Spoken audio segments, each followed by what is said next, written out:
and welcome back to Doing Things on Purpose, the podcast that empowers women to take charge of their time, health, relationships, and money by doing things on purpose. I'm your host, Suristahel. Thanks for joining me. Let's begin with this week's Mom Check-in.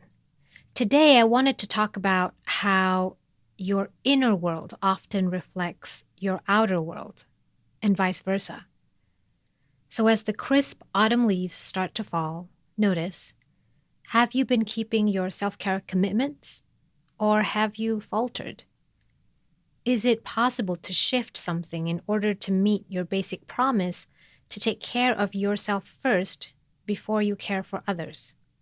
And if you've been feeling cared for and nourished by your lovingly chosen habits and routines, well done. Let's keep going. And then when we talk about managing our time, have you thought about any new tasks that have come to mind with the changing seasons? What do you need to add to your schedule to add a bit of sparkle?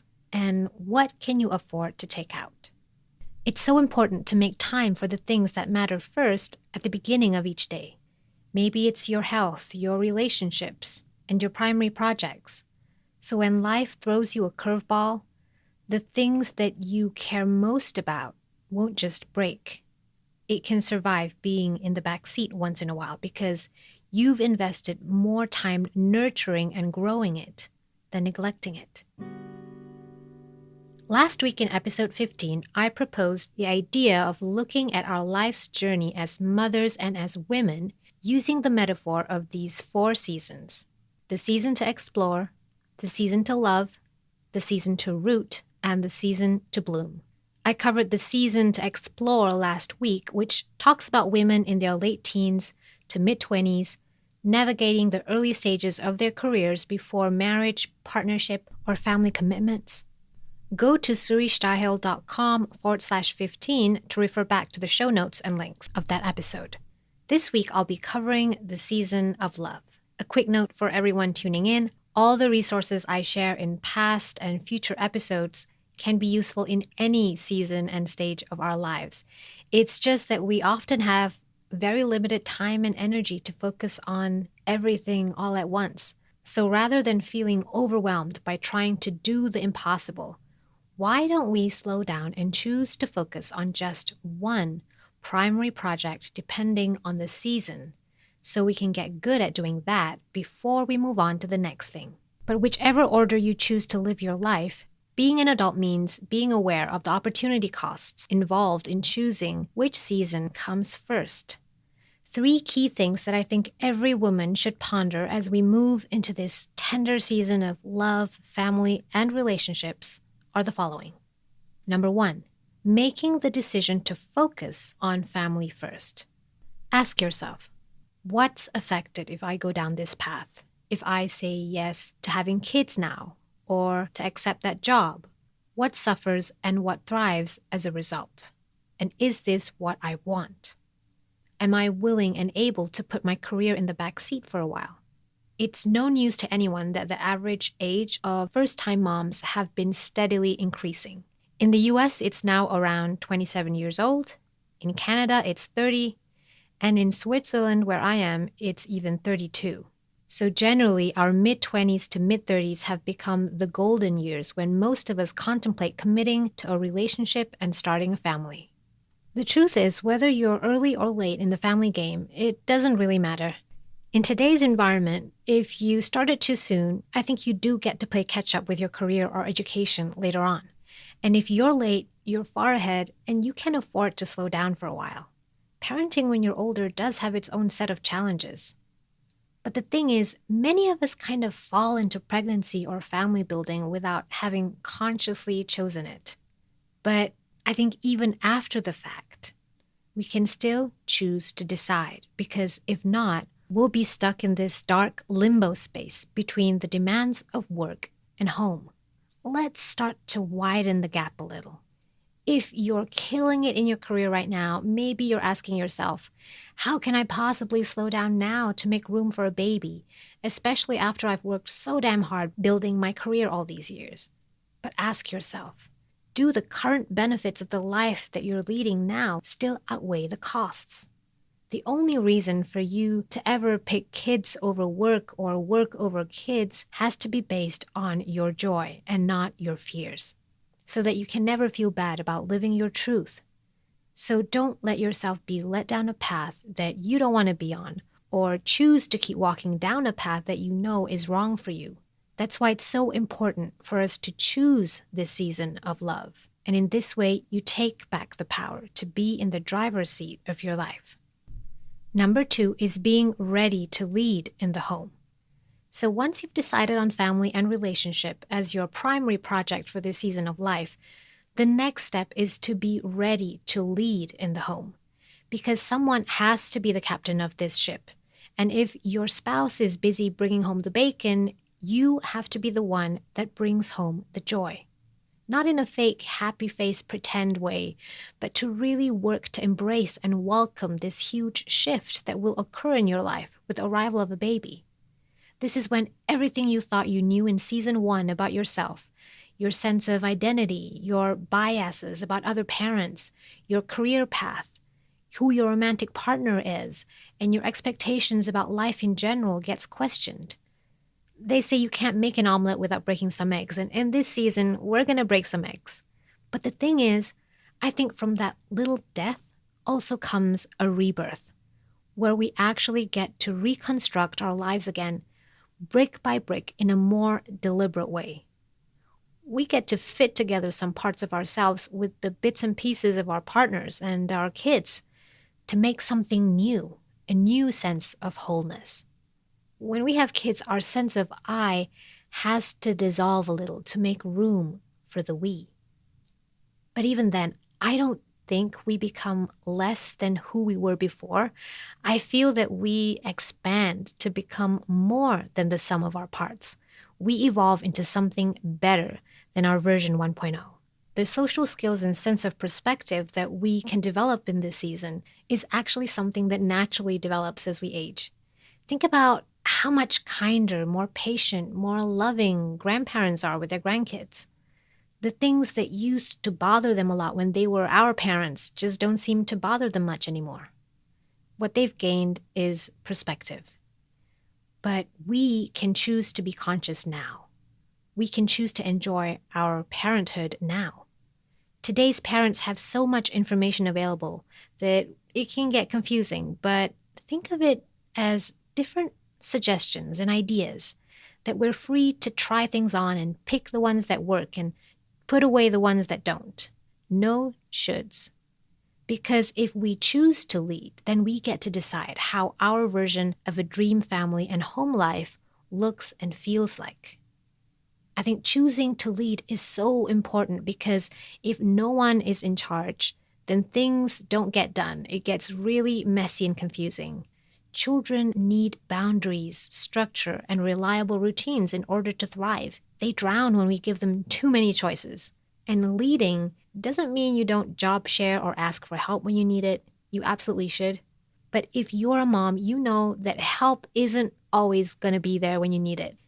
No matter how many times you ask your husband or your kids nicely to help with this or that, half the time they won't be able to, for whatever reason. Then it's your job to figure out how to deal with this gracefully. Thankfully, there are many moms out there who are happy to help if you just reach out. Know that you are not alone.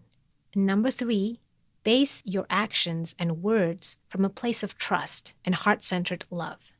Have you ever heard of the statement that your thoughts and assumptions affect your feelings and your feelings affect your actions? So by changing your thoughts, your feelings change. And by changing your feelings, your action changes and your results change. This is not some kind of woo-woo idea. It's based on the principles of CBT, or cognitive behavioral therapy. It emphasizes the interconnectedness of thoughts, feelings, and behaviors in shaping our experiences. It might surprise you to know that I'm not the same mom and wife that I was 10 years ago.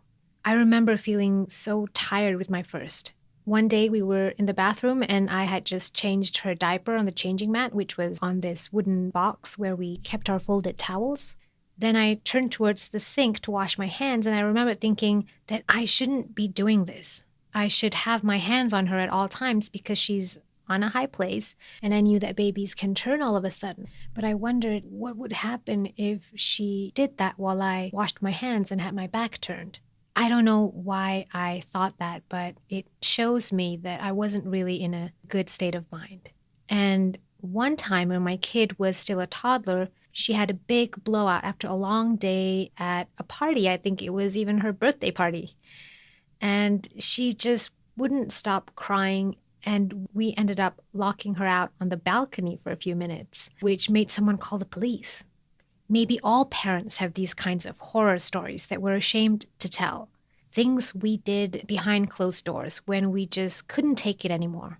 And sometimes we do feel like we just want to escape. And maybe our spouses feel the same way too sometimes. That's why I want to tell moms, especially new moms, that it's okay. Your past is over and done with, and what you do now is all that matters. I've shared those true stories with my daughters, and I've learned to let go. If I knew better then, I would have tried to ask less of myself. And if I could go back, I would ask my tired self to just focus on being fully present during the care times like diaper changing, nursing, or meal times, which is what I learned from listening to Janet Lansbury. And I see that even now when my girls are older, I've noticed that for every small pocket of time that I can really just stop and be present with them, I gain hours of time when my kids are content and in independent play with one another because they feel satiated, they feel satisfied, and we can give them that. And when I look back when my older child had a meltdown at 2 or 3 years old, I can see now that she was just super tired. Kids just aren't able to filter out or express their emotions in the acceptable ways that we adults like to receive them. It's discomforting for us. We wonder what we're doing wrong. But knowing what I know now, I would just let the emotions pass. I would have expected it after a long day out. And if I had the energy, I would probably pick her up, soothe her, and welcome her big feelings about the day. And anyone with kids can probably tell you that kids pass through their emotions very quickly. Even with my older kids of 9 and 11, I sometimes wonder, how can you guys be playing together when just 5 minutes ago you were fighting like cats and dogs? So nowadays, I know better. If nobody's crossing a boundary or getting physically hurt, I try not to interfere, and the hot emotion passes. We really don't have to control everything. So when you don't know what's the right or wrong thing to do or say, I suggest to just base your actions and your words from a place of trust and heart-centered love.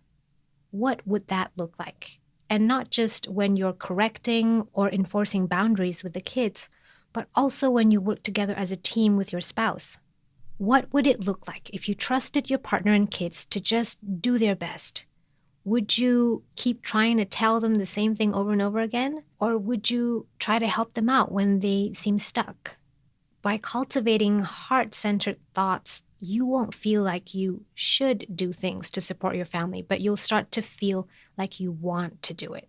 You want to have the right mindset, read the right books, go to the right courses, find the latest research, do the right routines, set the right boundaries, cultivate the right structures, cook the right foods, and even happily clean and care for that space you all call home, because you're happy to provide any kind of value and comfort to those you love. Of course you do.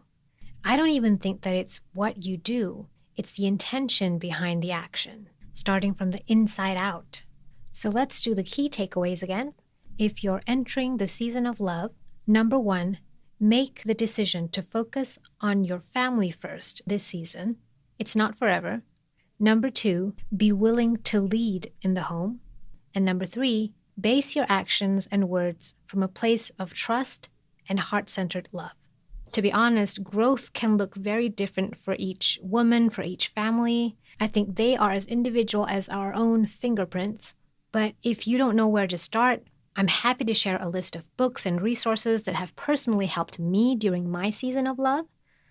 Works from people like Byron Katie, Janet Lansbury, and Kim John Payne. I think I've mentioned them all. But even then, I would still make an effort to carefully try out and select the things that work for you while leaving out the things that don't.